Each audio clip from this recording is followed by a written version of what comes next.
Good morning and welcome to my blog, Wisdom for Today. And what a beautiful spring day it is here in Connecticut.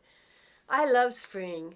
I love the smell of the fresh earth after the snow melts and the surprise of seeing green on the ground again and the warmth of the sun.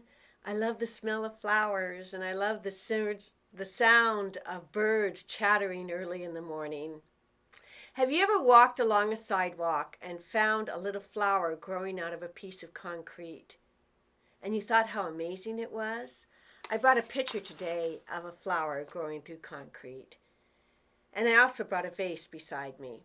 This vase was given to me when I used to facilitate support groups for women who had been abused.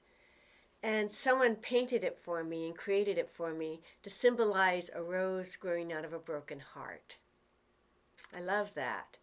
A rose growing out of a peculiar place where it shouldn't have grown. But while we may be amazed at that rose growing through that sidewalk, I assure you the person maintaining the sidewalk is not so amazed. They're annoyed because they understand that that flower, that piece of grass, can grow roots strong enough that can undermine the foundation of that concrete. Now think about that. Think about what a root of a plant is and how soft and flimsy it is. And think about the strength of concrete.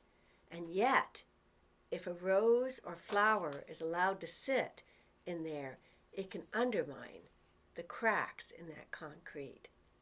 You know, recently I came by a poem on the internet, and I don't know the author, or I would accredit it to them, but it's called Did You Ever Hear the Rose That Grew from a Crack in the Concrete? And I want to read it to you today. Did you ever hear of the rose that grew from a crack in the concrete? Proving nature's law is wrong, it learned to walk without having feet. Funny it seems, but by keeping its dreams, it learned to breathe fresh air. Long live the rose that grew from concrete when no one else even cared. You know, one of the sad things I face sometimes is when someone's going through a trial and a piece of scripture that was meant to comfort them discourages them. I'll often hear people say, I can't even pray for patience because that means more trials. And I don't think, and they're quoting James chapter 1, verse 2. I should say misquoting it, but I don't think that's what the passage means. In the book of James, James says, Consider it all joy, my brothers and sisters, when you encounter various trials and temptation, knowing that the testing of your faith createth patience. Now that's the King James Version. But if you read it in the NIV, it says, knowing that the testing of your faith createth perseverance.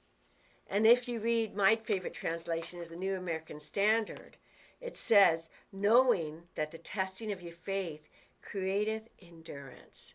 The Greek word actually is a patient enduring. But what I like the word, the definition of that word, it says the ability to be left behind. Did you ever know a child that had to be left behind a grade and the pain that they felt as their friends went on to another grade?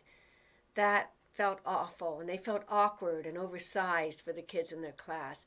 Yet, by having to restudy the stuff they didn't learn before, the material, the curriculum, hopefully they gain a stronger footing. And so that they really understand the material, because school isn't just about social friends. It's about learning some academic skills that'll help you get through life.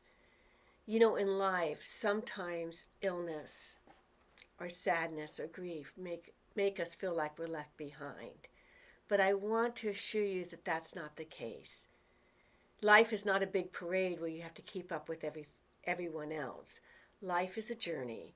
And in that journey, I want to assure you that God is by your side.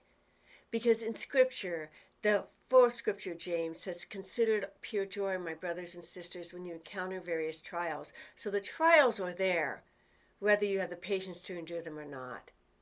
And he's just saying, consider that you'll have some joy, because guess what? If you have trials, God will teach you the ability to hang on through life's roughest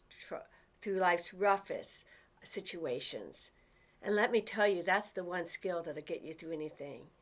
The ability to hang on, to learn a new computer program, the ability to hang on, to learn how to get along with a spouse or a friend where you want to walk away from the relationship, or even a church where you're learning to interact with other people. The ability to hang on is the ability to succeed. I remember a minister once told me that 99% of ministry, success in ministry, is showing up. And we kind of gasped. We were in Bible college. Like, how could you say that? We're learning all this stuff. But he said, people depend on you showing up. And when you don't show up is when you stop modeling God's presence in people's life. Because let me share with you, God always shows up. So I want to assure you this morning that God does show up in your life. And I also want to assure you that you may be going through something that's really hard. But let me leave you with the words of this poem about the rose that grew from concrete, proving nature's law was wrong because it learned to walk without having feet. Funny it seems, but by keeping its dreams, it learned to breathe fresh air. Long live the rose that grew from concrete when no one else even cared. Wherever you are, I pray that you will travel even when you don't have feet, feel like you have feet, and plant yourself where God puts you. And I promise if you dig in deep, you'll find soil and grow and learn to breathe fresh air. I look forward to seeing you this Sunday. God's blessings and have a good day.